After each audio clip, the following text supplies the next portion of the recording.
ಉತ್ತಮ ಸಿನಿಮಾ ಕೇವಲ ಮನರಂಜನೆ ನೀಡುವುದಿಲ್ಲ, ಅದು ಸಮಾಜದ ಮನಸ್ಸನ್ನು ಸ್ಪರ್ಶಿಸುತ್ತದೆ, ಹೊಸ ಚಿಂತನೆಗೆ ದಾರಿ ಮಾಡಿಕೊಡುತ್ತದೆ ಮತ್ತು ಭಾಷೆಯ ಗಡಿಗಳನ್ನು ದಾಟಿ ವಿಶ್ವದ ಪ್ರೇಕ್ಷಕರ ಹೃದಯದಲ್ಲಿ ತನ್ನದೇ ಆದ ಸ್ಥಾನವನ್ನು ನಿರ್ಮಿಸಿಕೊಳ್ಳುತ್ತದೆ. ಅಂತಹ ಅಪರೂಪದ ಸಾಧನೆಯನ್ನು ಮಾಡಿರುವ ಕನ್ನಡದ ಹೆಮ್ಮೆಯ ಕಿರುಚಿತ್ರವೇ ಮಾರ್ವೆನ್.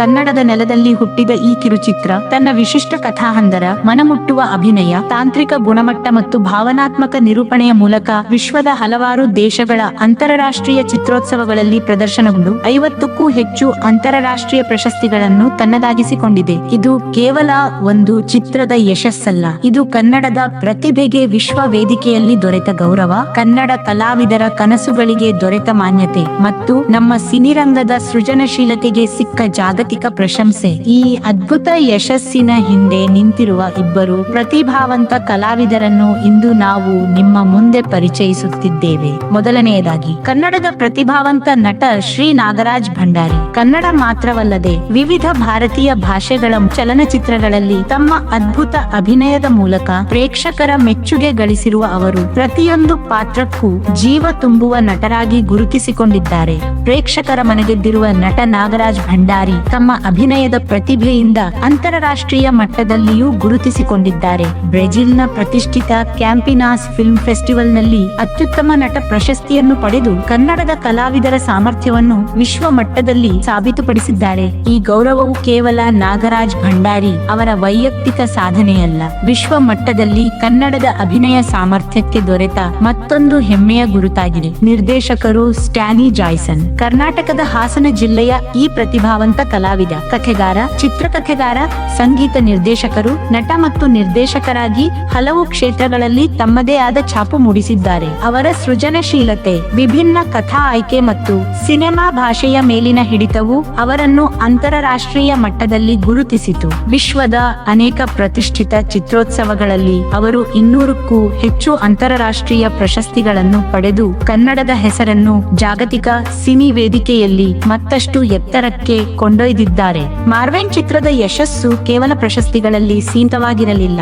ಅದು ಅನೇಕ ಯುವ ಸಿನಿಮಾ ಕಲಾವಿದರಿಗೆ ಪ್ರೇರಣೆಯಾಯಿತು. ಉತ್ತಮ ಕಥೆಗೆ ಭಾಷೆಯ ಮಿತಿ ಇಲ್ಲ ಎಂಬುದನ್ನು ಸಾಬೀತುಪಡಿಸಿತು ಮತ್ತು ಸಮರ್ಪಣೆ, ಪರಿಶ್ರಮ ಹಾಗೂ ನಂಬಿಕೆ ಇದ್ದರೆ ಕನ್ನಡದ ಒಂದು ಕಿರುಚಿತ್ರವು ವಿಶ್ವದಾದ್ಯಂತ ತನ್ನ ಗುರುತನ್ನು ಮೂಡಿಸಬಹುದು ಎಂಬ ವಿಶ್ವಾಸವನ್ನು ನೀಡಿತು. ಈ ಚಿತ್ರದ ಯಶಸ್ಸಿನ ನಂತರ ನಟ ನಾಗರಾಜ್ ಭಂಡಾರಿ ಮತ್ತು ನಿರ್ದೇಶಕ ಸ್ಟ್ಯಾನಿ ಜಾಯ್ಸನ್ ನಮ್ಮ ಅನಘಾ ಯೂಟ್ಯೂಬ್ ಸ್ಟುಡಿಯೋಗೆ ಆಗಮಿಸಿ ಮಾರ್ವೆನ್ ಚಿತ್ರದ ನಿರ್ಮಾಣದ ಹಿಂದಿನ ಅನೇಕ ಕುತೂಹಲಕಾರಿ ಸಂಗತಿಗಳು, ಶೂಟಿಂಗ್ ಸಂದರ್ಭದಲ್ಲಿ ಎದುರಿಸಿದ ಸವಾಲುಗಳು, ಭಾವನಾತ್ಮಕ ಕ್ಷಣಗಳು, ಅಂತಾರಾಷ್ಟ್ರೀಯ ಚಿತ್ರೋತ್ಸವಗಳ ಅನುಭವಗಳು ಮತ್ತು ಪ್ರಶಸ್ತಿಗಳ ಹಿಂದೆ ಅಡಗಿರುವ ಪರಿಶ್ರಮದ ಕಥೆಯನ್ನು ನಮ್ಮೊಂದಿಗೆ ಹಂಚಿಕೊಂಡಿದ್ದಾರೆ. ಒಂದು ಸಣ್ಣ ಕಲ್ಪನೆ ಹೇಗೆ ವಿಶ್ವದ ಮೆಚ್ಚುಗೆಗೆ ಪಾತ್ರವಾಯಿತು, ಒಂದು ಕನ್ನಡ ಕಿರುಚಿತ್ರ ಹೇಗೆ ವಿಶ್ವದ ವಿವಿಧ ರಾಷ್ಟ್ರಗಳಲ್ಲಿ ಚಪ್ಪಾಳೆ ಗಳಿಸಿತು, ಈ ಎಲ್ಲ ಪ್ರಶ್ನೆಗಳಿಗೆ ಉತ್ತರ ನೀಡುವ ವಿಶೇಷ ಸಂಭಾಷಣೆ ಇಂದು ನಿಮ್ಮ ಮುಂದೆ.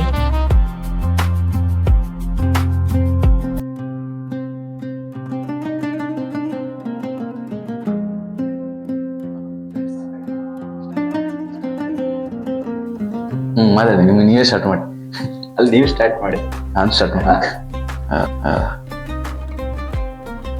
ಈ ಮಾರ್ವೆನ್ ಕಾನ್ಸೆಪ್ಟ್ ಹೆಂಗ್ ಹುಟ್ಕೊಂತು?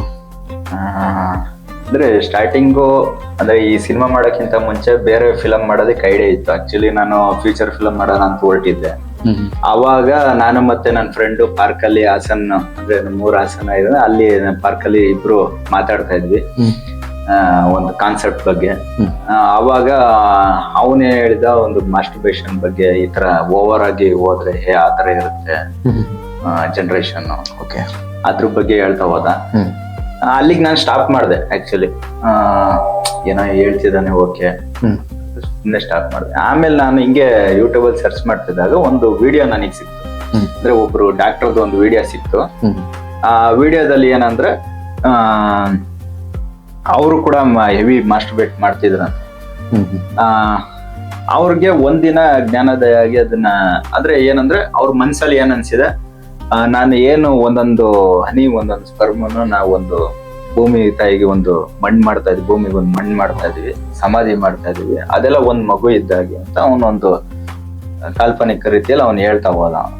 ನನಗೆ ಅದು ಇಮ್ಯಾಜಿನೇಷನ್ ಅಲ್ಲಿ ಬೇರೆ ರೀತಿ ಪ್ರಪಂಚ ನನಗೆ ಕ್ರಿಯೇಟ್ ಆಯ್ತು ಫಸ್ಟ್ ಆಫ್ ಆಲ್. ಅದನ್ನ ಸ್ಕ್ರೀನ್ ಪ್ಲೇನ ಆಮೇಲೆ ರೆಡಿ ಮಾಡ್ಕೊಂಡೆ, ಹೆಂಗ್ ಮಾಡ್ಬೋದು ಇದು ಅಂತ. ಒಂದು 1/2 hour ಸ್ಕ್ರೀನ್ ಪ್ಲೇ ರೆಡಿ ಮಾಡ್ಕೊಂಡು ಸ್ಟ್ರಕ್ಚರ್ ರೆಡಿ ಮಾಡ್ಕೊಂಡು ಓಕೆ ಅಂದ್ಬಿಟ್ಟು ನನ್ನ ಮಿಸ್ಸಸ್ಸಿಗೆ ಫಸ್ಟ್ ಸ್ಟೋರಿನ ಹೇಳ್ದೆ.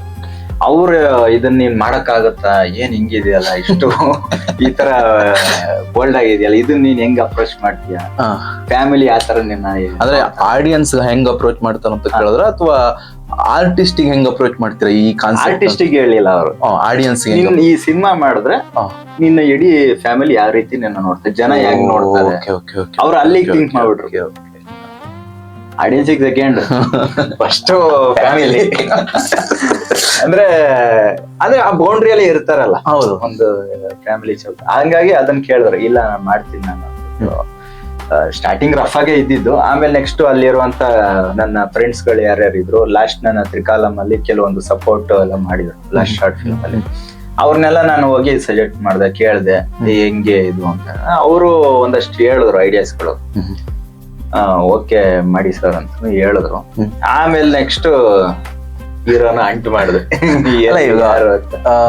ಈಗ ಕತೆನ ಒಬ್ಬೊಬ್ರು ಆರ್ಟಿಸ್ಟಿಗೆ ಹೇಳ್ದ, ಈ ಕತೆನ ಎಷ್ಟು ಜನ ಆರ್ಟಿಸ್ಟಿಗೆ ಹೇಳಿದ್ರು? ಇದು ಸ್ಟಾರ್ಟಿಂಗ್ ಅಂತೂ ತುಂಬಾ ಮ್ಯಾಜಿಕ್. ನಮ್ಗಿಂತ ಮುಂಚೆ ನನ್ನ ಹತ್ರ ಬರೋಕ್ಕಿಂತ ಮೊದ್ಲು ಎಷ್ಟು ಜನರ ಹತ್ರ ಹೋಗಿ ಬಂದಿದೆ ಇದು? ತುಂಬಾ ಜನಕ್ಕೆ ಹೋಗಿತ್ತು. ಆಮೇಲೆ ಬೆಂಗಳೂರಿಗೆ ಬಂದಾಗ್ಲೂ ತುಂಬಾ ಜನಕ್ಕೆ ಹೇಳಿ ಆ ನಂತರ ನೀವು ಇದಾಗಿದ್ದು. ಅಂದ್ರೆ ಅಲ್ಲಿ ಹಾಸನಲ್ಲಿ ಸ್ಥಳೀಯವಾಗಿ ನನಗೆ 1-2-3 ಜನ ಫ್ರೆಂಡ್ಸ್ ಗಳಿದ್ರು. ಅವ್ರಿಗೆ ನಾನು ಹಿಂದೆ ಅವರು ಒಂದಷ್ಟು ಶಾರ್ಟ್ ಫಿಲಮ್ ಎಲ್ಲ ಮಾಡಿದ್ರು, ಅವ್ರಿಗೆ ಫಸ್ಟ್ ಹೇಳ್ದೆ. ಹೇಳಿ ನನಗೆ ಫಸ್ಟ್ ನನಗ್ ಬೇಕಾಗಿದ್ದು ಒಂದು ಸೀನ್ ಇಂದ ಒಂದು ಮಾಡಿ ತೋರ್ಸ್ಬೇಕಿತ್ತು, ಒಂದು ಸ್ಯಾಂಪಲ್. ಹೇಳ್ದೆ ಹಿಂಗೆ ಅಂತ ಅವರು ಒಂದು ವಿಡಿಯೋ ಕಳ್ಸಿದ್ರು. ಮಾಡ್ದ ಅವನು, ನನಗೆ ಮಾಡ್ತಿದ್ದಾನಲ್ಲ, ನನಗೆ ಇವನ್ ತಗೊಂಡು ನಾನ್ ಮಾಡ್ಬಿಟ್ರೆ ಹೆಂಗೆ ಏನ್ ಮಾಡ್ದ ಅಂದ್ರೆ ಪಾಪ ನಾನ್ ಹೇಳ್ಕೊಟ್ಟೆ, ಹಿಂಗೆ ಮಲ್ಗಿರ್ಬೇಕು ಎದ್ದ ತಕ್ಷಣ. ನಿಮಗೆ ಆ ಸೀನ್ ನಾನು ಹಿಂಗ್ ಹೇಳಿದ್ದೆ, ನಂಗೆ ಹಿಂಗಿದೆ. ಅದು ಸ್ಟಾರ್ಟಿಂಗ್ ಅಲ್ಲಿ ಸೀನ್ ಬರುತ್ತೆ, ಫಿಲಮ್ ನೋಡಿದವ್ರಿಗೆ ಗೊತ್ತಾಗತ್ತದ, ಓಪನಿಂಗ್ ಸೀನೇ ಬರ್ತದ. ಅಂದ್ರೆ ಮಲ್ಗಿದ್ದಾಗ ಅವನಿಗೆ ಸಪ್ನಸ್ಕಲನ ಆಗುತ್ತೆ, ಅದನ್ನ ಅವನು ಮುಟ್ಟಿ ನೋಡ್ಬೇಕು. ಬಟ್ ಅದನ್ನ ಮಾಡ್ದ ಅವನು. ಬಟ್ ನನಗೆ ಎಲ್ಲೋ ಒಂದ್ ಕಡೆ ಅವನು ತುಂಬಾ ಹಾರರ್ ಆಗಿ ಮಾಡ್ತಿದ್ದಾನೆ, ಮಾಡ್ತಿದ್ದೆ ಅಂತ ನನಗೆ ಅನ್ಸ್ಬಿಡ್ತು. ಸೆಟ್ ಆಗಲ್ಲ ಇದು. ಅವನಿಗೆ ಫೋನ್ ಮಾಡಿ ಹೇಳ್ದೆ, ಇಲ್ಲ ಯಾಕೋ ಬೇಡ ಅನ್ಸ್ತಿದೆ, ವೇಟ್ ಮಾಡೋಣ ಅಂತ ಹೇಳಿ. ಮತ್ತೆ ಇನ್ನೊಬ್ರಿಗೆ ಹೇಳ್ದೆ, ಅಲ್ಲೇ ಇನ್ನೊಬ್ರು ಮಾಡ್ತೀನಿ ಅಂತ ಹೇಳಿದ್ರು. ಅವ್ರಿಗೆ ಹೇಳಿ ಅವ್ರನ್ನ ಅಲ್ಲಿ ಹಾಸನಲ್ಲಿ ಸ್ಟೇಡಿಯಂ ಇದೆ, ನಾವೆಲ್ಲ ಕೂತ್ಕೊಂಡು ಸ್ಟೋರಿ ಎಲ್ಲ ಡಿಸ್ಕಸ್ ಅಲ್ಲೇ ಸ್ಟೇಡಿಯಂ, ಅಲ್ಲಿ ಒಬ್ಬ ಅಲ್ಲೇ ಆಕ್ಟ್ ಮಾಡಿ ತೋರಿಸ್ತಾ, ಅಲ್ಲೇ ಆಕ್ಟ್ ಮಾಡಿ, ಇಲ್ಲೇ ನನಗೆ ಮಾಡ್ಬೇಕು, ತೋರ್ಸು ಒಂದ್ ಸ್ಯಾಂಪಲ್ ಮಾಡಿ ತೋರಿಸ್ತಾ. ನನಗೆ ನಗು ಬಂದ್ಬಿಡ್ತು. ಅಲ್ಲಿ ನಮ್ ಫ್ರೆಂಡ್ ಹೇಳ್ತಾರೆ, ಸರ್ ಇವ್ರಿಗೆ ಏರ್ ಇಲ್ಲ, ಸೊ ಏರ್ ಇಲ್ಲ, ಕೂದ್ಲಿಲ್ಲ, ಇದಕ್ಕೂ ಮ್ಯಾಚ್ ಆಗುತ್ತೆ, ಮಾಸ್ಟರ್ ಬೇಟ್ ಮಾಡಿದವರು ಕೂದ್ಲು ಹೋದ್ರೆ ಬಿಡುತ್ತೆ, ಹಾಗೆ ಹೇಗೆ ಅಂತ. ಅದು ಯಾಕೋ ಅವರು ನಮ್ಗೆ ಓಕೆ ಇದು ಮಾಡ್ತಾನೆ. ಈ ಸೀನ್ ಅಂದ್ರೆ ಮಾರ್ವೆನಲ್ಲಿ ಬರೀ ಮಾಸ್ಟರ್ ಬೇಟ್ ಮಾಡ್ತಾರಲ್ಲ, ಬೇರೆ ಬೇರೆ ಸೀನ್ಗಳು ಅದಕ್ಕೆ ಅಲ್ಲ. ಈಗ ನೀವು ರಿಸರ್ಚ್ ಮಾಡಿದ್ರಲ್ಲ ಮಾರ್ವೆನ್ ಬಗ್ಗೆ, ಮಾಸ್ಟರ್ಬೇಷನ್ ಮಾಡ್ರೆ ಕೂದ್ ಉದುರತ್ತಾ ಅಂತ ಅವರ ಒಂದು ಇದು. ಓಕೆ, ಉದುರತ್ತಾ? ಇಲ್ಲ ಅಂದ್ರೆ ಏನಂದ್ರೆ ಕೆಲವೊಂದು ಈ ಯೂಟ್ಯೂಬ್ ಅಲ್ಲಿ ಕೆಲವೊಂದು ಡಾಕ್ಟರ್ಗಳಿದೆ, ಯೂಟ್ಯೂಬ್ ಅವ್ರದ್ದೆಲ್ಲ ನೋಡಿ ಇವರು ಆ ಒಂದು ಕಲ್ಪನೆಯಲ್ಲಿ ಇರ್ತಾರೆ. ನಮಗೆ ಅವನು ಸೆಟ್ ಆಗ್ಲಿಲ್ಲ. ನಂತರ ಏನ್ ಮಾಡೋದು ಅಂದಾಗ ನಮ್ಮ ಸ್ನೇಹಿತ ಪ್ರಶಾಂತ್ ಅಂತ, ಅವರು ಈ ಫಿಲಮ್ ಅಲ್ಲಿ ಮಾರ್ವೆನ್ ಫಿಲಮ್ ಅಲ್ಲಿ ಅಸಿಸ್ಟೆಂಟ್ ಡೈರೆಕ್ಷನ್ ಆಗಿ ವರ್ಕ್ ಮಾಡಿದ್ದಾರೆ. ಅವರು ನಮ್ಗೆ ಒಂದು ವಿಡಿಯೋ ತೋರ್ಸಿದ್ರು, ಯಾರ್ದು ನಿಮ್ದೇನೆ, ನಿಮ್ಮ ಒಂದು ಲಾಸ್ಟ್ ಫಿಲಮ್ ಫೆವಿಕಲ್ ಅಂತ, ಫೆವಿಕಾಲ್ದು ಒಂದು ಫುಟೇಜ್ ತೋರಿಸಿದ್ರು. ನೋಡಿ ಸರ್, ನಿಮ್ ಕತೆಗೆ ಇವ್ರು ಸೂಟ್ ಆಗುತ್ತಾ ನೋಡಿ, ಜಸ್ಟ್ ಕ್ಲಿಪ್ ಇದ್ ಮಾಡಿದೆ. ನೀವು ಒಂದು ಚೇರಲ್ಲಿ ಕೂತ್ಕೊಂಡು ಮೇಲೆ ತಲೆ ಎತ್ತಿದ್ರೆ ಒಂದು ಕಣ್ಣೀರು ಅದು ಒಂದು ಸಿಗ್ತದೆ. ಓಕೆ, ಇವನ್ ಮಾಡ್ತಾನೆ, ಇವನು ಫೋನ್ ಮಾಡೋಣ ಅಂದ್ಬಿಟ್ಟು ತಕ್ಷಣ ನಿಮಗೆ ಫೋನ್ ಮಾಡಿದ್ದ ಅವತ್ತು. ನೀವ್ ಎಲ್ಲಿದ್ರು ಅನ್ನೋ ಗೊತ್ತಿಲ್ಲ, ಶೂಟಿಂಗ್ ಅಲ್ಲಿ ಇದ್ದೇನೆ, ಫೋನ್ ಮಾಡ್ದೆ, ಈ ತರ ಮಾಸ್ಟರ್ಬೇಷನ್ ಕಾನ್ಸೆಪ್ಟ್. ಆಯ್ತು ನಾನ್ ಮಾಡ್ತೀನಿ. ನನಗೆ ಆಶ್ಚರ್ಯ ಏನಾದ್ರೆ ಇವ್ರ ಕಥೆನೇ ಕೇಳಿಲ್ವಲ್ಲ ಇವರು. ಓಕೆ ಇದು ನಾನ್ ಮಾಡ್ತೀನಿ ಅಂದ್ರಲ್ಲ, ಹೇಗೆ ಅಂತ ನನಗೆ ಇದುವರೆಗೂ ನನ್ ಕುತೂಹಲ ಇದೆ. ಹೇಗ್ ಒಪ್ಕೊಂಡ್ರೆ ಇವ್ರ ಕಾನ್ಸೆಪ್ಟ್? ನಾವು ಈ ಕಥೆನೇ ಹೇಳಿಲ್ಲ ಕಂಪ್ಲೀಟ್ ನಿಮ್ಗೆ ಫೋನಲ್ಲಿ. ಆಮೇಲೆ ನಿಮ್ಗೆ ಹೇಳಿದ್ ಎಲ್ಲಿ ಅಂದ್ರೆ ಇಲ್ಲಿ ಬೆಂಗಳೂರು ಯೂನಿವರ್ಸಿಟಿ ಹತ್ರ ನಾನು ಮತ್ತೆ ವಿನಾಯಕ್ ಅವರು ಬಂದು ಕತೆ ಹೇಳ್ದಾಗ ನಿಮ್ಗೆ ಇದಾಗಿದೆ ಅದೇಗೆ ಅಂತ ಫೋನಲ್ಲಿ ಹೇಳ್ದಾಗ. ಅಂದ್ರೆ ಈ ಕಾನ್ಸೆಪ್ಟ್ ಬಾಲಿವುಡ್ ಅಲ್ಲೂ ಟ್ರೈ ಮಾಡಿಲ್ಲ ಯಾರು, ಹಾಲಿವುಡ್ ಅಲ್ಲೂ ಯಾರು ಟ್ರೈ ಮಾಡಿಲ್ಲ, ಯಾರು ಟ್ರೈಯೇ ಮಾಡಿಲ್ಲ. ನಾನೇ ಯಾಕೆ ಮಾಡಬಾರ್ದು ಇದು, ಫಸ್ಟ್ ನಾನೇ ಮೊದ್ಲಿಗೆ ಹಾಕ್ತೀನಿ ಇದು ಮಾಡಿದ್ರೆ. ಅವರು ಹಂಗಂತಾರೆ ಇವ್ರು ಹಂಗಂತಾರೆ, ಅವ್ನ ಹಂಗ್ ನೆಗೆಟಿವ್ ಮಾತಾಡ್ಬೋದು, ಅಥವಾ ನನ್ನ ಸಿನಿಮಾದಲ್ಲಿ ನನ್ನ ಪಾತ್ರಗಳೇ ಸಿಕ್ಕದೇ ಇರ್ಬೋದು. ಅವೆಲ್ಲ ಬಿಟ್ಟಿ ಹೊಸದು ಹುಡುಕಾಟ ಇದೆಯಲ್ಲ, ಅದು ನನ್ನಿಂದನೇ ಪ್ರಾರಂಭ ಆಗುತ್ತಲ್ಲ. ಅದೇ ಅದು ನಾನು ಅಪ್ರಿಶಿಯೇಟ್ ಮಾಡ್ಲೇಬೇಕು. ಯಾಕಂದ್ರೆ ನಾ ಆ ಟೈಮಲ್ಲಿ ತುಂಬಾ ಜನ ಹುಡುಕ್ದೆ. ಮತ್ತೆ ನಾನು ಬೆಂಗಳೂರಿಗೆ, ನನಗೆ ಒಂದು ಡೌಟ್ ಇತ್ತು, ಓಕೆ ನಿಂಗ್ ಮಾಡ್ತೀನಿ ಅಂತ ಹೇಳಿದ್ರು. ಬಟ್ ಅಲ್ಲಿ ನಾನು ತುಂಬಾ ಜನ ಸೆಲೆಕ್ಟ್ ಮಾಡಿದೆ ಬೆಂಗಳೂರಲ್ಲೇ. ನೀವು ನಿಮ್ಮನ್ನ ಮೀಟ್ ಮಾಡೋಕ್ಕಿಂತ ಮುಂಚೆ ಫಸ್ಟ್ ಅವ್ರನ್ನ ಮೀಟ್ ಮಾಡ್ಕೊಂಡ್ ಬಂದೆ. ನಿಮ್ಮ ಸ್ನೇಹಿತರು ಇದಾರೆ ಅದ್ರಲ್ಲಿ, ಅವ್ರು ನಿಮ್ಗೆ ಹೇಳಿದ್ದಾರೆ, ನನಗ್ ಗೊತ್ತಿಲ್ಲ, ಆಮೇಲೆ ಹೇಳಿದಾರೆ ಇವರಿಗೆ 2 days ಆದ್ಮೇಲೆ ನಮ್ಗೆ ಗೊತ್ತಾಯ್ತು. ಅವ್ರನ್ನೆಲ್ಲ ಮೀಟ್ ಮಾಡ್ದೆ. ಯಾಕೋ ಸರ್ ಇದು ನಮ್ಮ ಫ್ಯಾಮಿಲಿಯಲ್ಲಿ ಇದೆಲ್ಲ ಆಗಲ್ಲ, ಒಪ್ಪಲ್ಲ ಇದು, ಹಾಗೆ ಆಯ್ತು ಅಂದ್ಬಿಟ್ಟು ಲಾಸ್ಟಿಗೆ ನಿಮ್ಗೆ ಯೂನಿವರ್ಸಿಟಿಯಲ್ಲಿ ನಿಮಗೆ ಸ್ಟೋರಿ ಹೇಳಿದ್ರು. ಬಟ್ ನೀವು ಬಂದಿದ್ ರೀತಿ ಅಂತೂ ಇವತ್ತು ನೆನ್ಸ್ಕೊಂತೀನಿ, ಅದ್ಭುತ ಅದು. ಹೇಗೆ ಅಂದ್ರೆ ಅಲ್ಲು ಅರ್ಜುನ್ದು ಆರ್ಯ ಫಿಲಮ್ ಅಲ್ಲಿ ಸೈಕಲ್ ಹೊಡ್ಕೊಂಡ್ ಬರ್ತಾರಲ್ಲ, ಹಿಂಗ್ ಬಂದ್ರು, ಹಿಂಗ್ ಕ್ರಾಸ್ ಆಗಿ ಹಿಂಗ್ ಬಂದ್ರಿ ಎಲ್ಲೇ ಕ್ಯಾಂಟೀನ್ ಹತ್ರ ಫಸ್ಟ್ ಊಟ ಮಾಡಿದ್ವಿ. ಮಾಡಿ ನೆಕ್ಸ್ಟ್ ಹೋಗಿ ಅಲ್ಲಿ ಕತೆ ಹೇಳಿದ್ದು. ಕತೆ ಹೇಳ್ದಾಗ ನಿಮ್ಗೆ ಹೆಂಗ್ ಅನಿಸ್ತು? ನಾನು ಕತೆ ನರೇಷನ್ ಮಾಡಿದ್ ಯಾವ ತರ? ಕತೆ ತುಂಬಾ ಚೆನ್ನಾಗಿತ್ತು. ಮತ್ತೆ ನೀವು ಕತೆನ ಹೇಳ್ಬೇಕಾದ್ರೆ ವಿಜುವಲಿ ನೀವು ಒಂದಿಷ್ಟು ಇಟ್ಕೊಂಡಿದ್ರಿ, ರೆಡಿ ಮಾಡ್ಕೊಂಡಿದ್ರಿ, ಈ ತರ ಬರುತ್ತೆ ಇದು ಈ ತರ ಬರುತ್ತೆ ಹಿಂಗಿಂಗಂತ. ನಿಮ್ಗೊಂದು ಪರ್ಟಿಕ್ಯುಲರ್ ಆಗಿ ನನ್ನ ಸಿನಿಮಾ ಹಿಂಗೆ ಬರ್ಬೇಕಂತ ಮೊದಲೇ ಒಂದು ಪ್ಲಾನಿಂಗ್ ಇತ್ತು, ಅದ್ ನಂಗೆ ಇಷ್ಟ ಆಯ್ತು. ಇನ್ನೊಂದು, ನಾನು ಇಷ್ಟು ಒಬ್ಬ ಡೈರೆಕ್ಟರ್ ಬಂದು ನನ್ನ ಹತ್ರ ಸ್ಟೋರಿ ಹೇಳಿದ್ದು ಅದೇ ಮೊದಲನೇ ದಿನ. ಅಂದ್ರೆ ಅಷ್ಟು ಪ್ರಿಪರೇಷನ್ ಆಗಿ ನಾನು ಹಿಂಗೆ ಮಾಡ್ಬೇಕು. ನಿಮ್ದು ತ್ರಿಕಾಲಂ ನಾನು ಶಾರ್ಟ್ ಫಿಲ್ಮ್ ನೋಡಿದ್ದೆ, ನಿಮ್ಗೆ ಅವಾರ್ಡ್ ಬಂದಿತ್ತು ಅವತ್ತು, ಸತ್ಯ ಫಿಲ್ಮ್ಸ್ ಅಲ್ಲಿ ನೋಡಿದ್ನಲ್ಲ. ನಾನು ಸುಮಾರು ಸಲ ನಂದು ಯಾವ್ದು ಅವತ್ತು ಫೆಸ್ಟಿವಲ್ ಅಲ್ಲಿ ನನ್ ಶಾರ್ಟ್ ಫಿಲ್ಮ್ ಯಾವ್ದು ಇರ್ಲಿಲ್ಲ. ನಾನ್ ಬೇರೆಯವ್ರ ಶಾರ್ಟ್ ಫಿಲ್ಮ್ ನೋಡಿ ನಮಗೂ ಈ ತರ ಒಬ್ಬ ಒಳ್ಳೆ ಡೈರೆಕ್ಟ್ರು ಸಿಗ್ತಾ ಇಲ್ಲಲ್ಲ. ಇಷ್ಟು ವರ್ಷ ಆಯ್ತು, 10 ವರ್ಷ ಆಯ್ತು, ಹುಡುಕಾಟ ಮಾಡ್ತಾನೆ ಇದೀವಿ, ಸಿಗ್ತಾನೆ ಇಲ್ಲ ಯಾರು ಅಂತ ಒಳ್ಳೆ ಡೈರೆಕ್ಟ್ರು. ಒಂದ್ ಪ್ಲಾನಿಂಗ್ ಆಗಿ ನಾನು ಮುಂದೇನೋ ಒಂದು ಹೊಸ ಸಾಧನೆ ಮಾಡ್ಬೇಕು, ಹೊಸದಾಗಿಂದ ನಾವೇನೋ ಈಗಿರೋ ಚೌಕಟ್ಟನ್ನ ಮೀರಿ ಒಂದೇನೋ ಹೊಸ ಕಟ್ಟಡ ಕಟ್ಟಬೇಕು ಅಥವಾ ಹೊಸ ಚಲನಚಿತ್ರ ಮಾಡ್ಬೇಕಂತ ಆ ತರ ಹುಡುಕಾಟದಲ್ಲಿ ನಾನಿದ್ದೆ. ನೀವು ನನ್ಗೆ ಬಂದ್ ಸ್ಟೋರಿ ಹೇಳಿದ್ದು ಅದೇ ಮೊದಲನೇ ದಿನ, ಆ ತರ ಹೊಸ ತರ ಸ್ಟೋರಿ ಅದು. ನನಗೆ ಬಹಳ ಖುಷಿ ಆಯ್ತು ಇಷ್ಟು ಪ್ರಿಪೇರ್ ಆಗಿ ನಮ್ಮಲ್ಲಿರುವಂತ ಅಂದ್ರೆ ಸ್ಟೋರಿ ಏನೋ ಒಂದ್ ಹೇಳೋದು, ಮಾಡೋದು ಇನ್ನೊಂದು. ಮೇಕಪ್ ಇಲ್ಲಿ ನಾನು ಹಿಂಗ್ ಮೇಕಪ್ ಮಾಡ್ತೀನಿ ಅಂತ ನಮ್ಮ ಹತ್ರ ಹೇಳಿ ಅಲ್ಲಿ ಸೆಟ್ ಹೋಗಿ ಬೇರೆ ಚೇಂಜ್ ಆಗಿರ್ತದೆ. ದೇವ್ರು ಮಾಡಿದ್ರೆ ದೆವ್ವ ಮಾಡಕ್ ಕೊಡೋದು. ಅದ್ರ ನಡುವೆ ಇಷ್ಟು ಒಂಥರ ಹವ್ಯ, ಅದನ್ನ ತುಂಬಾ ಆಳವಾಗಿ ಅಧ್ಯಯನ ಮಾಡ್ಕೊಂಡು ಹೇಳಿದ್ ನಂಗೆ ಖುಷಿ ಆಯ್ತು. ಸೊ ಅವಾಗ ನಾನು ಫಿಕ್ಸ್ ಆದೆ, ಇವ್ರ ಜೊತೆ ಕೆಲಸ ಮಾಡಬೇಕು, ಏನೋ ಒಂದ್ ಮಾಡೋದಕ್ಕೆ ಇವ್ರು.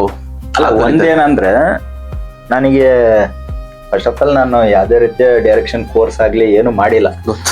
ನನಗ್ ಗೊತ್ತಿರೋದು ಎಡಿಟಿಂಗ್ ಅಷ್ಟೇ. ಹಾಗಾಗಿ ನಾನು ಎಡಿಟಿಂಗ್ ಪ್ಯಾಟರ್ನ್ ಅಲ್ಲೇ ನಾನು ಕತೆ ಹೇಳೋದು, ನರೇಟ್ ಮಾಡೋದೇ ಆ ರೀತಿ. ಯಾಕಂದ್ರೆ ನನಗೆ ಇದೆಲ್ಲ ಗೊತ್ತಿಲ್ವಲ್ಲ, ಈ ಮೂವಿದು ಥಿಯರಿ ಹೆಂಗೆ ಅಂತ ಗೊತ್ತಿಲ್ಲ, ಹೆಂಗ್ ಪಾಸ್ ಆಗುತ್ತೆ ಅಂತ. ಯಾಕಂದ್ರೆ ನಾನು ಮಾಡಿದ್ದೆ ಒಂದೇ ಸಿನಿಮಾ, ತ್ರಿಕಾಲಂ ಅಂತ ಒಂದು ಶಾರ್ಟ್ ಫಿಲಮ್ ಮಾಡಿದೆ. ಅದನ್ನು ಎಡಿಟಿಂಗ್ ವರ್ಷನ್ ಅಲ್ಲಿ ಫಸ್ಟೇ ಪೇಪರ್ ಅಲ್ಲಿ ರೆಡಿ ಮಾಡ್ಕೊಂಡು ಹೋಗಿ ಶೂಟ್ ತೆಗ್ದಿರೋದು. ಅದೇ ರೀತಿಯಲ್ಲಿ ಮಾರ್ವೆಂದು ನಿಮ್ಗೆ ಏನ್ ಕಂಪ್ಲೀಟ್ ಕತೆ ಹೇಳ್ದೆ ಎಡಿಟಿಂಗ್ ವರ್ಷನ್ ಅಲ್ಲಿ ಹೇಳಿರೋದು, ಅದೇ ರೀತಿಯಲ್ಲಿ ತಂದಿದ್ದು. ಅದ ನಂತರ ಟೇಲರ್ ಸ್ಟೋನು ಸೇಮ್ ಅದೇ ರೀತಿಯಲ್ಲೇ ಪ್ಯಾಟರ್ನ್, ಅದ್ ನಿಮ್ಗೂ ಗೊತ್ತು. ಹಾಗಾಗಿ ನಿಮ್ಗೆ ಅದು ಹೊಸ ರೀತಿಯಲ್ಲಿ ಅನ್ಸಿರ್ಬೇಕು. ಪ್ರಿಪರೇಷನ್ ಅಂತ ಪ್ರಿಪೇರ್ ಆಗಿ ಬಂದಿದ್ರಿ ನೀವು, ಸುಮ್ನೆ ಬಂದಿಲ್ಲ. ನಾನು ಕೇಳಿದೆ ನಿಮ್ಗೆ, ಪ್ರಶ್ನೆ ಕೇಳಿದೆ, ಇವಳು ತಾಯಿ ಕ್ಯಾರೆಕ್ಟರ್ ಲಾಸ್ಟ್ ಅಲ್ಲಿ ಆ ಗರ್ಭದ್ದು ಮಾಡಕ್ಕಾಗತ್ತಾ ಇಲ್ಲ? ಹೌದೌದು ಕೇಳಿದ್ರೆ, ಫಸ್ಟ್ ಕೇಳಿದ್ರೆ ಅದು ಆಗಲ್ಲ ಅಂದ್ರೆ ಹೇಳ್ಬಿಡು, ಇಲ್ಲೇ ಹೋಗೋಣ. ಆಕ್ಚುಲಿ ಅದು ನಾನು, ಯಾಕಂದ್ರೆ ನಾನೊಬ್ಬ ಗ್ರಾಫಿಕ್ ಡಿಸೈನರ್. ಮುಂಚೆ ನಾನು ಶಂಕರ್ ಆರ್ಟ್ಸ್ ಅಂತ ಹಾಸನಲ್ಲಿ ನಾನು ಏನ್ ಫ್ಲೆಕ್ಸ್ ಬ್ಯಾನರ್ ಅಲ್ಲಿಂದ ನಾನು ವರ್ಕ್ ಸ್ಟಾರ್ಟ್ ಮಾಡಿದೆ. 8 years ಇಂದ ವರ್ಕ್ ಮಾಡ್ತಿದ್ದೆ. ಫೋಟೋಶಾಪ್ ಅಲ್ಲಿ ನನಗೆ ಏನೇ ಕೊಟ್ರು ನಾನು ಮಾಡಬಲ್ಲೆ. ಹಾಗಾಗಿ ನನಗೆ ಕೆಲವೊಂದು ಈ ಆಫ್ಟರ್ ಎಫೆಕ್ಟ್, ಸಿನಿಮಾ 4D ಇದೆಲ್ಲ ಮಾಡಿ ಅಭ್ಯಾಸ ಅಲ್ಲ. ಆ ಒಂದು ಪ್ಯಾಟರ್ನ್ ನಾನು ಆಲ್ರೆಡಿ ಮಾಡಿದ್ದೆ ನಾನು. ಈ ನೀವೇನ್ ಗರ್ಭದ್ದು ಏನ್ ಸೀನ್ಗಳು ಹೇಳಿದ್ರಿ, ಇದ್ ನಾನು ಹಿಂದೆ 2-3 ಇದನ್ನ ಮಾಡಿದ್ದೆ ನಾನು ಆ ತರದ್. ಹಂಗಾಗಿ ನಾನು ಅದು ಈಸಿಯಾಗಿ ಅಪ್ರೋಚ್ ಮಾಡ್ಬೋದು ಅಂತ ನನಗೆ ಅನ್ಸ್ತು. ಏನಕ್ಕಂದ್ರೆ ನಾನು ಒಂದು ಶಾರ್ಟ್ ಫಿಲ್ಮ್ ಒಪ್ಕೊಂಡಿದ್ದೆ, ಅವ್ನ್ ನನ್ ಕತೆ ಹೇಳಾದ್ಮೇಲೆ ಆಕ್ಚುಲ್ ಲೊಕೇಶನ್ ಅಲ್ಲಿ ಹೋದಾಗ ಅದನ್ನ ಅವನಿಗೆ ಅಚೀವ್ ಮಾಡಕ್ ಆಗಿಲ್ಲ. ಅವತ್ ನನ್ಗೆ ಬೇಜಾರಾಯ್ತು, ಮೋಸ ಹೋದೆ ನಾನು. ಅದನ್ನ ನಾನೇನ್ ಅನ್ಕೊಂಡೆ ಅಂದ್ರೆ ಇದನ್ನ ಒಂದ್ ಡೆಮೋ ಆಗಿ ನಾವು ಒಂದ್ಸಲ, ಅದು ಬ್ಲಾಸ್ಟ್ ಸೀನ್ ಅದು ಮಾಡಿದ್ರೆ ನನಗೆ ಅಚೀವ್ ಮಾಡ್ಬೋದಿತ್ತಲ್ಲ. ನಾನು ಸುಮ್ಮನೆ ಅವ್ನು ನಂಬ್ಕೊಂಡ್ ಕುತ್ಕೊಂಡ್ಬಿಟ್ನಲ್ಲ, ನಂಬಿ ಮೋಸ ಹೋಗ್ಬಿಟ್ನಲ್ಲ. ಆ ಶಾರ್ಟ್ ಫಿಲ್ಮು ಅದು ಕ್ಲಿಕ್ ಇವಾಗ ಏನಾಗಿದೆ, ಒಬ್ಬ ಡೈರೆಕ್ಟ್ರು ಎಷ್ಟೋ ಅವನು ಏನ್ ಡೈರೆಕ್ಷನ್ ಕೋರ್ಸ್ ಮಾಡಿಯೋ ಅಥವಾ ಅಸಿಸ್ಟೆಂಟ್ ಡೈರೆಕ್ಟರ್ ಆಗಿ ಇನ್ನೊಂದ್ ಸಿನಿಮಾ ಮಾಡಿ ಬಂದಿರ್ತಾರೆ. ಅದ್ರ ಜೊತೆಗೆ ಸಿನಿಮಾ ಕೊನೆವರೆಗೂ ಅವ್ರು ಇರ್ಲೇಬೇಕು. ಪೋಸ್ಟ್ ಪ್ರೊಡಕ್ಷನ್, ಈಗ ಒಂದು ಕಲರ್ ಗ್ರೇಡಿಂಗ್ ಆಗಿರ್ಬೋದು, ಒಂದು VFX, ಸೌಂಡ್ ಡಿಸೈನ್, ಎಲ್ಲಾ ಹಂತದಲ್ಲೂ ಅವ್ರು ಹೋಗ್ಬೇಕು, ನೋಡ್ಕೊಬೇಕು. ಅವಾಗ್ಲೇ ಅವನಿಗೆ ಎಲ್ಲ ಗೊತ್ತಾಗೋದು. ಎಷ್ಟು ಅವನು ಶೂಟಿಂಗ್ ಮಾಡ್ಕೊಂಡು ಮನೆಗೆ ಹೋದ ಅಂದ್ರೆ ಆಗಲ್ಲ, ಅದು ಸಿನಿಮಾ ಕೇಳಲ್ಲ. ಅದ್ರದ್ದು ಇದೇ ಬೇರೆ. ಅದೆಲ್ಲ ತಿಳ್ಕೊಂಡ್ ಬಂದ್ರೆ ನೀವ್ ಹೇಳಿದ್ರಲ್ಲ ಪ್ರಿಪರೇಷನ್ ಅಂತ, ನಮಗೆ ಅದು ರೆಡಿ ಆಗಿದೆ. ಸರ್, ನೀವು ಈ ಸಿನಿ ಫೀಲ್ಡ್ ಎಷ್ಟು ಸಿನಿಮಾ ಮಾಡಿದ್ದೀರಾ? ಮಾರ್ವೆನ್ ನಂದು 2ನೇ ಸಿನಿಮಾ. ಟೋಟಲ್ ನಂದು 3 ಸಿನಿಮಾ ಆಗಿದೆ, 3 ಶಾರ್ಟ್ ಫಿಲಮ್ಸ್. ಒಂದು ತ್ರಿಕಾಲಂ ಅಂತ ಆಲ್ರೆಡಿ ಮುಗ್ದೋಯ್ತದು, ಶೂಟ್ ಎಲ್ಲ ಆಗಿ ರಿಲೀಸ್ ಆಗಿದೆ. ಸೆಕೆಂಡ್ ಮಾರ್ವೆನ್, ಅದು ಕೂಡ ಇವಾಗ OTT ಅಲ್ಲಿ ರಿಲೀಸ್ ಆಗಿದೆ. ಇವಾಗ 3ನೇದು ಪೋಸ್ಟ್ ಪ್ರೊಡಕ್ಷನ್ ಅಲ್ಲಿ ಇದೆ, ದಿ ಟೇಲ್ ಆಫ್ ಸ್ಟೋನ್ ಅಂತ. ಈ 2 ಪಿಕ್ಚರ್ ಅಲ್ಲಿ ಯಾರು? ಮೊದಲನೇ ಸಿನಿಮಾದಲ್ಲಿ ಯೋಗೇಶ್ ಅಂತ, ಅವರು ಆ ಸಿನಿಮಾದಲ್ಲಿ ಒಂದು 7ರಿಂದ 8 ಪಾತ್ರಗಳನ್ನ ನಿಭಾಯಿಸಿದ್ದಾರೆ ಒಂದೇ ಶಾರ್ಟ್ ಫಿಲ್ಮ್. ಅದು ಒಂದು 50 ನಿಮಿಷದ್ದು ಶಾರ್ಟ್ ಫಿಲ್ಮ್. ಅದು ಮಾರ್ವೆನ್ ಬಂದು 30 ನಿಮಿಷ, ನಾಗರಾಜ್ ಭಂಡಾರಿ ಲೀಡ್ ರೋಲ್ ಆಗಿ ಮಾಡಿದ್ದಾರೆ. ದಿ ಟೇಲ್ ಆಫ್ ಸ್ಟೋನ್ ಅಂತ, ಅದರಲ್ಲಿ ಚಿಕ್ಕ ಹುಡುಗ ಮೇನ್ ಲೀಡ್ ಆಗಿ ತಗೊಂಡಿದ್ದೀನಿ. ಬ್ಯಾಕ್ಗ್ರೌಂಡ್ ಸ್ಕೋರ್ ಎಲ್ಲ ಮಾಡೋದು ಟೀಮ್ ಎಲ್ಲರೂ? ಇಲ್ಲ ನಾನೇನೆ. ನನ್ ಸಿನಿಮಾಗ್ ನಾನೇ ಮಾಡೋದು, ಬ್ಯಾಕ್ಗ್ರೌಂಡ್ ಸ್ಕೋರ್ ಆಗಿರ್ಬೋದು, ಸೌಂಡ್ ಡಿಸೈನ್. ಅಂದ್ರೆ ಲಾಸ್ಟಿಗೆ ಕ್ರೆಡಿಟ್ ಸೀನ್ ಇದು ಹೋಗುತ್ತಲ್ಲ ಟೈಟ್ಲ್, ಅದ್ರಲ್ಲಿ ಗೊತ್ತಾಗುತ್ತೆ ಮ್ಯೂಸಿಕ್ ಎಲ್ಲ. ಆದ್ರೆ ನನಗೆ ಚಿಕ್ಕ ವಯಸ್ಸಿಂದಾನು ನನಗೆ ಮ್ಯೂಸಿಕ್ ಮೇಲೆ ತುಂಬಾ ಇಂಟ್ರೆಸ್ಟ್ ಜಾಸ್ತಿ. ನನಗೆ ಹಿಂಗೆ ಬೇಕು ಪರ್ಟಿಕ್ಯುಲರ್. ನಾನು ತುಂಬಾ ಬ್ಯಾಕ್ ಗ್ರೌಂಡ್ ಮ್ಯೂಸಿಕ್ ತುಂಬಾ ಕೇಳ್ತೀನಿ ನಾನು. ಇವಾಗ ನಾನು ಹಾಸನಿಂದ ಬೆಂಗಳೂರಿಗೆ ಬರೋವರೆಗೂ ತುಂಬಾ ಬ್ಯಾಕ್ ಗ್ರೌಂಡ್ ಮ್ಯೂಸಿಕ್, ಹಾಡ್ ಕೇಳಲ್ಲ, ಬ್ಯಾಕ್ ಗ್ರೌಂಡ್ ಮ್ಯೂಸಿಕ್ ಕೇಳ್ತೀನಿ. ಹಾಡು ಇದ್ದೇ ಇರುತ್ತೆ, ಇನ್ಸ್ಟ್ರೂಮೆಂಟ್ ಎಲ್ಲಾ ರೀತಿಯ ಕೇಳ್ತೀನಿ. ಮತ್ತೆ ಅಲ್ಲಿ ನಾನು ಕಥೆನ ಕ್ರಿಯೇಟ್ ಮಾಡ್ತಿರ್ತೀನಿ, ಇಮ್ಯಾಜಿನೇಷನ್ ಕತೆ ಕ್ರಿಯೇಟ್ ಮಾಡ್ತಿರ್ತೀನಿ. ಇವಾಗ್ಲೂ ಒಂದ್ ಕತೆ ಕ್ರಿಯೇಟ್ ಆಯ್ತು, ಬಸ್ಸಲ್ಲಿ ಬರ್ಬೇಕು. ಅದ್ರಲ್ಲಿ ಯಾವ್ದಾರ ಒಂದು ಪರ್ಟಿಕ್ಯುಲರ್ ಸೀನ್, ಇವಾಗ ನಾನ್ ನೆಕ್ಸ್ಟ್ ಮಾಡುವಂತ ಇದಕ್ಕೆ ಫಿಲಮ್ಗೆ ಈ ಸೀನ್ ಯಾವ್ದಾರ ಇತ್ತು ಅಂದ್ರೆ ಅದ್ ಮ್ಯಾಚ್ ಮಾಡ್ತೀನಿ. ಇವ್ರು ಹೇಳಿಲ್ಲ, ನೀವೇ ಮ್ಯೂಸಿಕ್ ಮಾಡಿ? ನನಗೆ ಮ್ಯೂಸಿಕ್ ತುಂಬಾ ಹುಚ್ಚು ಸರ್. ಅದ್ರ ಬಗ್ಗೆ ನನಗೆ ಮ್ಯೂಸಿಕ್ ನನಗೆ ಇಡೀ ಸಿನಿಮಾದಲ್ಲಿ ಮ್ಯೂಸಿಕ್ ನನಗೆ ಬೇಕು ಅಂತ ತುಂಬಾ ಇದಾಗಿ ಕಾಸ್ಟ್ಯೂಮ್ ಯಾರು ಮಾಡಿದ್ದು ಇವ್ರಿಗೆ? ಕಾಸ್ಟ್ಯೂಮ್ ಬಂದು ನಮ್ಮ wife. Family family package picture. Prashanth Neel ಅವರು. ನೀವು 2 ಪಿಕ್ಚರ್ ಮಾಡಿದ್ರಲ್ಲ ಮೊದ್ಲು, ಅದು ಸೇಮ್ ನೀವೇ ಎಲ್ಲ? ನಾನೇ. ತ್ರಿಕಾಲಂ ಬಂದು ಕಂಪ್ಲೀಟ್ಲಿ ನಾನೇ ಇದ್ ಮಾಡಿದ್ದು. ಯಾವ್ದೇ ರೀತಿ ಟೀಮ್ ಅಂತ ಏನಿಲ್ಲ. ಅಂದ್ರೆ ನನ್ನ ಸ್ನೇಹಿತ ಅಂತೋಣಿ ಅಂತ, ಅವ್ರು ನಮ್ಮ ಫ್ಯಾಮಿಲಿ ಇದ್ದೇನೆ, ಕ್ಯಾಮ್ರಾಮ್ಯಾನ್, ಅವನೇ ಇಟ್ಕೊಂಡು ಇಡೀ ಸಿನಿಮಾ ಮಾಡಿರೋದು. ನಾಗರಾಜ್ನ ಹೆಂಗ್ ಪರಿಚಯ ಆದ್ರಿ ಅಂತ ಹೇಳಿದ್ರಿ. ಅಂದ್ರೆ ನಾಗರಾಜ್ ಬ್ಯಾಕ್ ಗ್ರೌಂಡ್ ಎಲ್ಲ ಗೊತ್ತಾ ನಿಮ್ಗೆ? ಸಿನಿಮಾ ತಮಿಳಲ್ಲೆಲ್ಲ ಮಾಡಿದ್ದಾರೆ. ಅದೇ ಅವರು ನೆಕ್ಸ್ಟ್ ನಾನು ಕೇಳ್ದೆ, ನಾನು ಅಂದ್ರೆ ಅವರು ಯಾವ ಸಿನಿಮಾಗಳು ಮಾಡಿದೀರಾ, ಒಂದಷ್ಟು ಲಿಂಕ್ ಗಳು ಕಳ್ಸಿ ನೋಡ್ಬೇಕು ಅಂದಾಗ ನಮ್ ಚಾನೆಲ್ಗೆ ಇಂಕ್ಲೂಡ್ ಕೊಟ್ಟಿದ್ದಾರೆ. 3 ವರ್ಷ ಮುಂಚೆ ಕುಪ್ಪೇಸ್ವಾಮಿ ಅಂತ ಒಂದು ಮಾಡಿದ್ರು, ಅದೊಂದು ನನಗೆ ಕಳಿಸಿದ್ರು ಲಿಂಕ್ ನೋಡಿ. ಫೆವಿಕಾಲ್, ಅದ್ರಲ್ಲಿ ಏನು ಡೈಲಾಗ್ ಇರೋದು. ಸಿನಿಮಾದಲ್ಲಿ ಇದೊಂದು RR ಫಿಲಿಂ ತರ ಇತ್ತು ಸ್ಟಾರ್ಟಿಂಗ್ ಅಲ್ಲ? ಹೌದೌದು, ಅಂದ್ರೆ ವೇ ಆಫ್ ಅಪ್ರೋಚ್ ಆ ರೀತಿ ನಾನ್ ಕೊಡೋಣ. ಯಾಕಂದ್ರೆ ಡೈರೆಕ್ಟ್ ನರೇಷನ್ ಬೇಡ, ಸ್ವಲ್ಪ RR ಇಟ್ಕೊಂಡು ಅದರಿಂದ ಮೆಸೇಜ್ ಪಾಸ್ ಮಾಡೋಣ ಅಂತ ಆ ರೀತಿ ಡಬಲ್ ಲೇಯರ್ ಇಟ್ಕೊಂಡು ಮಾಡಿ. ಯಾಕಂದ್ರೆ ಇವಾಗಿಂದ ಜನರೇಷನ್ ಎಲ್ಲ ಸ್ವಲ್ಪ RR ಸಸ್ಪೆನ್ಸ್ ಥ್ರಿಲ್ಲರ್ ಅಲ್ಲೇ ಹೋಗ್ತಿರ್ತಾರೆ, ಅದನ್ನ ತುಂಬಾ ಬೇಗ ಕ್ಯಾಚ್ ಮಾಡ್ತಾರ ಅಂತ ಒಂದು ರೂಲ್. ಫ್ಯಾಮಿಲಿ ಎಲ್ಲ ಫ್ಯಾಮಿಲಿ ಎಲ್ಲ ಹಾಸನೆ, ಅಂದ್ರೆ ನಮ್ಮ ತಂದೆ ಮನೇಲೆ. ಫಸ್ಟ್ ಫಿಲ್ಮ್ ಯಾವಾಗ ಮಾಡಿದ್ರಿ? ಅದೇ 2022ರಲ್ಲಿ. ಡೈರೆಕ್ಟ್ OTT ವಿಡಿಯೋ ಯೂಟ್ಯೂಬ್ ಬಿಟ್ಟಿದ್ವಿ, ಮತ್ತೆ ಅದನ್ನ ರಿಮೂವ್ ಮಾಡಿದ್ವಿ. ಇವಾಗ OTT ಬಿಡೋಣ ಅಂತ ನೆಕ್ಸ್ಟ್. ನಾಗರಾಜ್ ಅವರೇ ಹೇಳಿ, ನೀವು ಎಷ್ಟು ಸಿನಿಮಾ ಮಾಡಿದ್ದೀರಾ? ನಾನು ಲೆಕ್ಕ ಇಟ್ಕೊಂಡಿಲ್ಲ. ನೀವು ಮಾಡ್ತಾ ಇದ್ದೀನಿ. ಲೆಕ್ಕ ಇಟ್ಕೊಂಡ್ರೆ ಇಷ್ಟೆಲ್ಲ ಸಿನಿಮಾ ಮಾಡಿದ್ದೀನಿ ಅಂತ ನನಗೆ ಒಂಥರ ಅಂದಾಜು 50 ಮೇಲೆ ಇದೆ. ಏನೇನ್ ಲ್ಯಾಂಗ್ವೇಜ್? ಕನ್ನಡ, ತಮಿಳ್, ಹಿಂದಿ, ತೆಲುಗು, ಮಲಯಾಳಂ ಅಂತ ಆಗಿಲ್ಲ. ಮೋಸ್ಟ್ ಆಫ್ ಶಾರ್ಟ್ ಫಿಲ್ಮ್ ಅಲ್ಲ ಫೀಚರ್ ಫಿಲ್ಮ್ಸ್? ಒಂದು ದೊಡ್ಡ ಸಿನಿಮಾನು ನಡೀತಾ ಇರ್ತವೆ. ಶಾರ್ಟ್ ಫಿಲ್ಮ್ ಏನಕ್ಕಂದ್ರೆ ಸಿನಿಮಾದಲ್ಲಿ ಮಾಡಕ್ ಆಗದಿರುವಂಥದ್ದು ಶಾರ್ಟ್ ಫಿಲ್ಮ್ ನಾವು ಅಚೀವ್ ಮಾಡ್ತೀವಿ. ಸೊ ಇವತ್ತು ಎಷ್ಟು ಫಾರ್ವರ್ಡ್ ಆಗಿದೀವಿ ಅಂದ್ರೆ ಶಾರ್ಟ್ ಫಿಲ್ಮ್ ಅನ್ನ ಜಪಾನ್ ಅವರು ಟಾಪ್ ಲೆವೆಲ್ OTT ರಿಲೀಸ್ ಮಾಡಿ ಅಲ್ಲಿ ಜನರಿಗೆ ತೋರಿಸ್ತಾವ್ರೆ. ಅಲ್ಲಿನ ಸಮಸ್ಯೆ ಮಕ್ಕಳಾಗ್ತಾ ಇಲ್ಲ. ಅದಕ್ಕೆ ಇಲ್ಲಿ ಪರಿಹಾರ ಇದೆ ಮಾರ್ವೆನಲ್ಲಿ, ಅದನ್ನ ಸ್ಕ್ರೀನ್ ಮಾಡ್ತಾವ್ರೆ. ಮತ್ತೆ ಉಕ್ರೇನ್ ನಲ್ಲಿ 500 ಶೋ ಜಪಾನ್ ನಲ್ಲಿ ಯಾವ ಯು ನೆಕ್ಸ್ಟ್ ಅದು ಜಪಾನ್ ನಲ್ಲಿ ಟಾಪ್ 10 OTT ಅದು ಒಂದು ಯು ನೆಕ್ಸ್ಟ್ ಸಬ್ ಟೈಟಲ್. ಮತ್ತೆ ಉಕ್ರೇನ್ ಅಲ್ಲಿ 500 ಶೋಗಳಾಗಿದ್ದಾವೆ. ಅಲ್ಲಿ ಗೌರ್ಮೆಂಟ್ ಹೆಂಗ್ ಯೋಚನೆ ಮಾಡ್ತಾ ಇದೆ, ನಮ್ಮ ದೇಶಕ್ಕೆ ಈ ಸಿನಿಮಾದಿಂದ ಸೊಲ್ಯೂಷನ್ ಸಿಗ್ತಾ ಇದೆ ಅಂತ ಹಂಗ್ ಯೋಚನೆ ಮಾಡ್ತಾ ಇದೆ. ನಮ್ಮ ಗೌರ್ಮೆಂಟ್ ಇಲ್ಲಿ ಸೆಕ್ಸ್ ಎಜುಕೇಶನ್ ಅಂತ ಬಂದ್ಬಿಟ್ರೆ ಎಷ್ಟು ದೂರ ಓಡೋಗ್ತದೆ. ಸೊ ನಾವು ಇದನ್ನ ಶಾರ್ಟ್ ಫಿಲ್ಮ್ ಅಲ್ಲಿ ನಾವು ಹೇಳೋಕಾಗ್ತದೆ. ಅಲ್ಲ, ಅಲ್ಲಿವರೆಗೂ ಬೇಡ. ನಾವೊಂದು ಫಿಲಂ ಫೆಸ್ಟಿವಲ್ ಅಲ್ಲಿ ಕಳಿಸ್ದಾಗ್ಲೇ ಗೊತ್ತಾಗ್ತದೆ ಇಲ್ಲಿ ಇಂಡಿಯನ್ ಯಾವ ರೀತಿ ಅದನ್ನ ಆಕ್ಸೆಪ್ಟ್ ಮಾಡಲ್ಲ ಅನ್ನೋದು. ಇಲ್ಲೇ ಇವರು ಮಾಡ್ತಿಲ್ಲ ಅಂದಾಗ ಅದೇ ಇವಾಗ ಯೂಟ್ಯೂಬ್ ಬಂದಾಗ ಅಲ್ಲಿ ನೋಡ್ತಾರೆ. ಅಂದ್ರೆ OTT ಅಮೆರಿಕಾದಲ್ಲಿ ಎಷ್ಟು ಸ್ಟೇಟ್ ಅಲ್ಲಿ ಇದಾಗಿದೆ ಅದು? ಏನ್ OTT ಬಂದು 8 ಆಗಿದೆ. 8 ಸ್ಟೇಟ್ ಅಲ್ಲಿ ಸ್ಟೇಟ್ ಎಲ್ಲ ಸೇರ್ ಕಂಟ್ರಿ ಆಗಿದೆ. USA OTT ಅವ್ರು ರಿಲೀಸ್ ಮಾಡಿದ್ದಾರೆ. ಕನ್ನಡ ಸಬ್ ಟೈಟಲ್. ಅಲ್ಲಿ ಆ OTT ಅಲ್ಲಿ ಕನ್ನಡ ಲ್ಯಾಂಗ್ವೇಜ್ ಯಾವ್ದು ಇಲ್ಲ, ನಮ್ದೇ ಇರೋದು. ಡಬ್ಬಿಂಗ್ ಮಾಡೋದು ಇಂಗ್ಲಿಷ್ ನಲ್ಲಿ ಅದು ಇಲ್ಲ, ಅವರು ಪ್ಯೂರ್ ಏನಿದೆ ಒರಿಜಿನಲ್ ಅದನ್ನ ಮಾತ್ರ ಕೇಳೋದು. ಹೌದು, ಒರಿಜಿನಲ್. ಸೊ ಹಂಗಾಗಿ ನನಗೆ ಶಾರ್ಟ್ ಫಿಲ್ಮ್ ಅಂದ್ರೆ ನಮ್ಗೊಂದು ಪ್ರೌಡ್ ಇದೆ. ಕನ್ನಡ ಅಲ್ಲಿ ಹೋಗಿ ರೀಚ್ ಆಗಿದೆ, ಅವರು ನಮ್ ಕನ್ನಡ ಲ್ಯಾಂಗ್ವೇಜ್ ನೋಡ್ತಿದಾರೆ ಅನ್ನೋದು ನಮ್ಗೆ ಪ್ರೌಡ್ ಇದೆ. ಇದು ಸಿನಿಮಾದಲ್ಲಿ ನಾನು ಇದನ್ನ ಅಚೀವ್ ಮಾಡಕ್ ಆಗ್ತಿರ್ಲಿಲ್ಲ.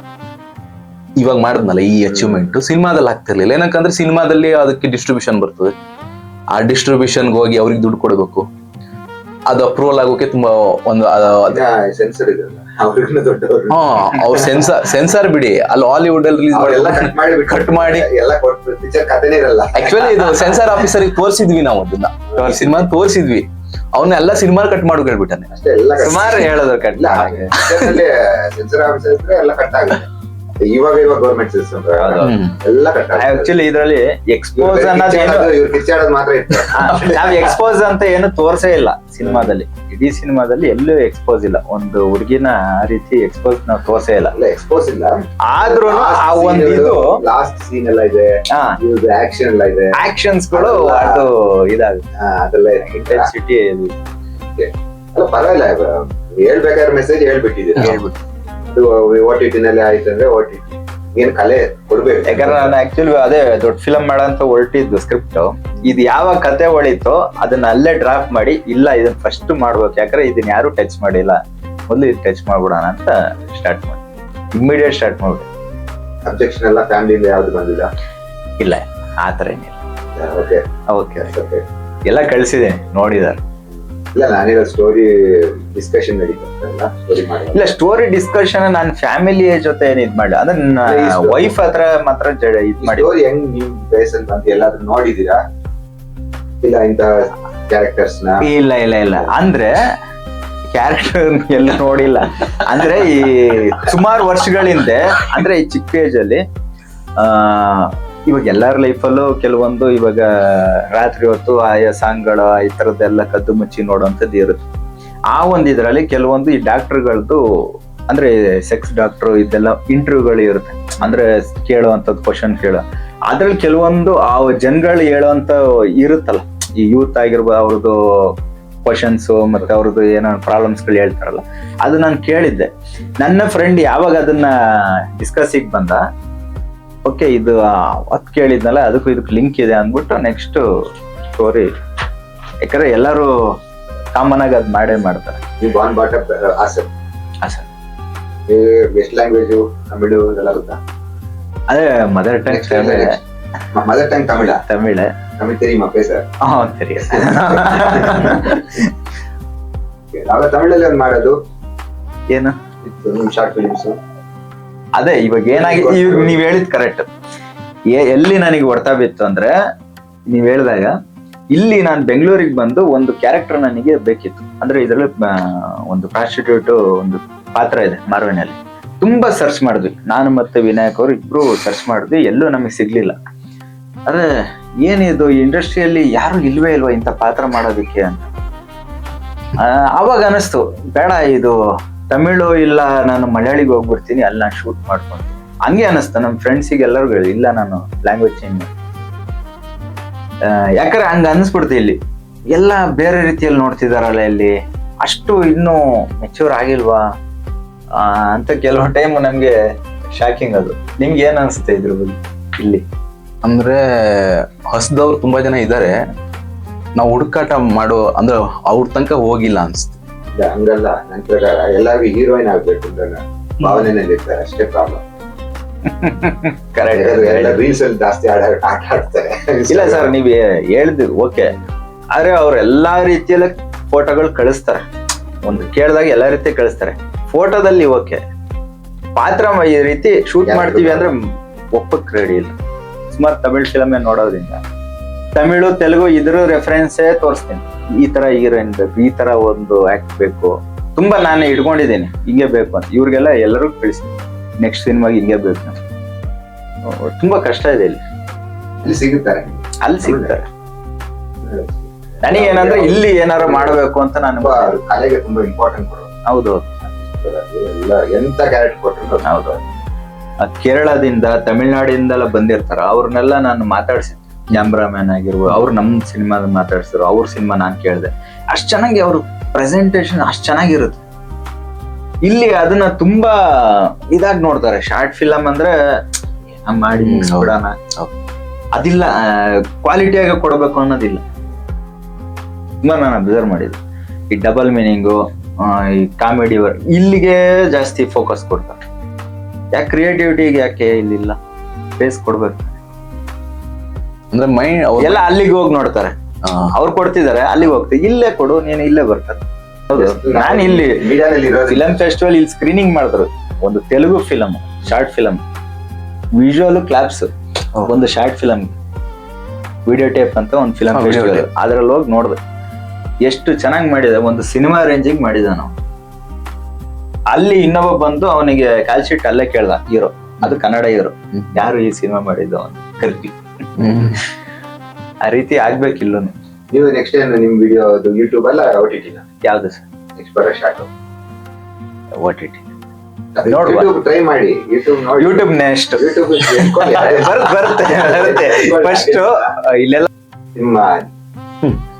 ನಿಮ್ದೇ ನೆಕ್ಸ್ಟ್ ಪ್ರಾಜೆಕ್ಟ್, ಅಪ್ಕಮಿಂಗ್ ಪ್ರಾಜೆಕ್ಟ್ಗಳು? ನೀನಿಲ್ಲದೆ ಅಂತ ಒಂದು ಸಿನಿಮಾದಲ್ಲಿ ವಿಲನ್ ಆಗಿ ಮಾಡ್ತಾ ಇದ್ದೀನಿ. ಇನ್ನೊಂದು ಸುದೀಪ್ ಸರ್ ಜೊತೆ ಮಾಡ್ತಾ ಇದ್ದೀನಿ. ಇವಾಗ ಹೆಸರು ಬೇಡ ಇಲ್ಲಿ. ಊರು ಯಾವುದು? ಊರ್ ಕುಮಟ, ಹಿರೇಗುತ್ತಿ. ಎಷ್ಟು ವರ್ಷ ಆಯ್ತು ಸಿನಿಮಾದಲ್ಲಿ? ಈಗ ಹತ್ರ 10 ವರ್ಷದ ಮೇಲೆ ಆಯ್ತು. ಮಾಸ್ಟರ್ ಪೀಸು ಮಹಾಭಾರತ ನನ್ನ ಫಸ್ಟ್ ಸೀರಿಯಲ್. ಆದ್ಮೇಲೆ ಮಾಸ್ಟರ್ ಪೀಸ್ ಅಲ್ಲಿ ಸಣ್ಣ ರೋಲ್ ಮಾಡಿದೆ. ಯಾವ ಚಾನಲ್? ಉದಯ ಟಿವಿಲಿ ಬರ್ತಿತ್ತು ಮಹಾಭಾರತ. ಅದು ನನ್ನ ಫಸ್ಟ್ ಪಾದಾರ್ಪಣೆ ಮಾಡಿರುವಂಥದ್ದು ಸೀರಿಯಲ್. ಹೆಂಗಿತ್ತು ನಮ್ಮ ಡೈರೆಕ್ಟರ್ ಜೊತೆ ನಿಮ್ಮ ಪ್ರಾಜೆಕ್ಟ್ ವರ್ಕ್? ಅವರ ಕೋಪನ, ರ್ಯಾಶ ಇಲ್ಲ ತುಂಬಾ ಲವ್ಲಿ ಕ್ಯಾರೆಕ್ಟರ್? ಇಲ್ಲ, ಈಗ ಅವ್ರ ಕೆಲಸದಲ್ಲಿ ಅವರು 100% ಡೆಡಿಕೇಟೆಡ್ ಆಗಿ ಇದ್ದಾರೆ ಅವರು. ಅದು ಕೋಪನು ಅಂತ ಹೇಳೋಕ್ ಆಗುದಿಲ್ಲ, ಸಿಟ್ಟು ಅಂತ ಹೇಳೋಕ್ ಆಗುದಿಲ್ಲ. ಅದು ಇನ್ನೊಬ್ರನ್ನ ಬೈತಾ ಇದ್ದಾರೆ ಅದೆಲ್ಲ ಏನು ಹೇಳಕ್ ಆಗಲ್ಲ. ಅವ್ರಿಗೆ ಈ ವಿಜುವಲ್ಸ್ ಬೇಕಂದ್ರೆ ಅವ್ರು ಅಚೀವ್ ಮಾಡೋದಕ್ಕೆ ಹೋರಾಟ ಮಾಡ್ತಾ ಇದ್ದಾರೆ. ನಾನೊಂದು ಕೇಳ್ಬೇಕು, ಇದ್ರಲ್ಲಿ ಕೊನೆ ಸೀನ್ ಇದೆಯಲ್ಲ, ಸಿನಿಮಾ ಕ್ಲೈಮ್ಯಾಕ್ಸ್, ಅದೇ ಒಂದು ನೈಟ್ ಗರ್ಭದ ಸೀನ್, ಅದ್ ನಿಮ್ಗೆ ಏನ್ ಚಾಲೆಂಜಿಂಗ್ ಅನಿಸ್ತು ಆ ಪಾತ್ರ, ಆ ಒಂದು ಸೀನ್ ಪರ್ಟಿಕ್ಯುಲರ್? ಚಾಲೆಂಜಿಂಗ್ ಅಂದ್ರೆ ನಾನು ಆತರ ಪಾತ್ರ ಹುಡುಕ್ತಾ ಇರೋದ್ರಿಂದ ನನಗದು ಬಹಳ ಇಷ್ಟಪಟ್ಟೆ ನಾನು ಮಾಡಿದೆ. ಕಲ್ಲುಗಳೆಲ್ಲ ಮುಖಕ್ಕೆಲ್ಲ ಚುಚ್ತಾ ಇದ್ವು. ಅದು ಇದೆಲ್ಲ ಇತ್ತು. ಅದು ಸ್ವಲ್ಪ ನೋವಾಗ್ತಾ ಇತ್ತು, ಸಿಟ್ಟು ಬರ್ತಿತ್ತು ಅಷ್ಟೇ. ಇನ್ನೇನು ಅದು ನನ್ಗೆ ಯಾಕಂದ್ರೆ ಅದನ್ನ ನಾನು ಸ್ಟಾರ್ಟ್ ಮಾಡಿದ್ದು 8-9 ಗಂಟೆ ಹತ್ತತ್ರ ರಾತ್ರಿ ಶೂಟ್. ಹೌದು, ಮುಗ್ದಿದ್ದೆ 3 ಗಂಟೆ ಹತ್ತತ್ರ. ಹೌದು. ಈ ತರ OTT ಲೆಲ್ಲ ಇದಾಗಿ ಈ ತರ ಬೇರೆ ಬೇರೆ ಕಂಟ್ರಿಲೆಲ್ಲ ರಿಲೀಸ್ ಆಗಿ ಇಷ್ಟು ಅಪ್ರಿಸಿಯೇಷನ್ ಎಲ್ಲ ಬರುತ್ತೆ ಅಂತ ಅನ್ಕೊಂಡಿದ್ರ? ಅಂದ್ರೆ ಇಲ್ಲ, ಈ ಹಿಂದೆ ಮಾರ್ವಿನ್ ಬರೋಕ್ಕಿಂತ ಮೊದ್ಲು ಇವಾಗ ಎಲ್ಲ ಸುಮಾರು OTT ಸುಮಾರು ಕಂಟ್ರಿಲೆಲ್ಲ ರಿಲೀಸ್ ಆಗ್ತಿದೆ, ಮತ್ತೆ ಸುಮಾರು ಕಂಟ್ರಿಲಿ ಅವರೇ ಮಾಡಿ ಸ್ಕ್ರೀನ್ ಮಾಡ್ತಾವ್ರೆ ಸ್ಕೂಲ್ ಕಾಲೇಜ್ಗಳೆಲ್ಲ. ಅದು ಇಷ್ಟೆಲ್ಲ ಆಗತ್ತೆ ಅಂತ ಅನ್ಕೊಂಡಿದ್ರ? ಇಲ್ಲ ಅನ್ಕೊಂಡೇ ಇರಲಿಲ್ಲ. ಯಾಕಂದ್ರೆ ತ್ರಿಕಾಲಂ ಮಾಡಿದಾಗ ನನಗೆ ಫಸ್ಟ್ ಆ ಒಟ್ನಲ್ಲಿ ಅವಾರ್ಡಿಗೆ ಕಳಿಸ್ಬೇಕಂತಾನೆ ಮಾಡಿ ತ್ರಿಕಾಲಂ. ನನಗೆ ಇಲ್ಲಿ ಸಿನಿಮಿನಿಯಲ್ಲಿ ಫಸ್ಟ್ ಟೈಮು ನನಗೆ ಸ್ಟೇಜಿಗೆ ಕರೆದು ಒಂದ್ ಏನ್ ಕೊಟ್ರು ಅಲ್ಲಿಂದ ಅನಿಸ್ತು, ಇಲ್ಲ ನನ್ನೊಳಗೆ ಏನೋ ಇದೆ. ಅವಾಗ ಕಳ್ಸಿದ್ವಿ, ಸುಮಾರು ಕಡೆ ಅವಾಗ್ಲೇ ಕಳ್ಸಿದ್ದೆ ಅವಾರ್ಡು. ಅದೊಂದು ಓಕೆ. ಇವಾಗ ಮಾರ್ವೆನಲ್ಲಿ ಎಷ್ಟ್ರ ಏನಂದ್ರೆ OTT-ಗಳಿಗೂ OTT-ಗಳು ಅದು ಕನ್ನಡ ಶಾರ್ಟ್ ಫಿಲ್ಮ್ ಅಲ್ಲಿ ಯಾವ್ದು ಆತರ ಒಂದು ಚೇಂಜಸ್ ಆಗಿಲ್ಲ. ಇದೇ ಮೊದ್ಲು ಒಂದು ಹೆಜ್ಜೆ ಇದು. ಯಾಕಂದ್ರೆ ನಾನು ಸುಮಾರು ಅಲ್ಲೆಲ್ಲ ನೋಡ್ತೀನಲ್ಲ, ತುಂಬಾ ಅಪ್ರಿಸಿಯೇಷನ್ ಬರ್ತಾ ಇದೆ. ಅದು ಪ್ರೌಡ್ ಅನ್ಸುತ್ತೆ. ನಾನೊಬ್ಬ ಹಾಸನಿಂದ ಬಂದಿರೋದು, ನಮ್ ಜಿಲ್ಲೆಗೆ ಪ್ರೌಡ್ ಇದೆ ನನಗೆ, ಕರ್ನಾಟಕಗೂ ಪ್ರೌಡ್. ಹೇಗಿದ್ರೆ ನಿಮ್ಮಿಬ್ಬರ ಪ್ರಾಜೆಕ್ಟ್ಗಳು ಎಲ್ಲ ಸಕ್ಸಸ್ ಆಗಲಿ ನಮ್ಮ ಚಾನೆಲ್. Thank you.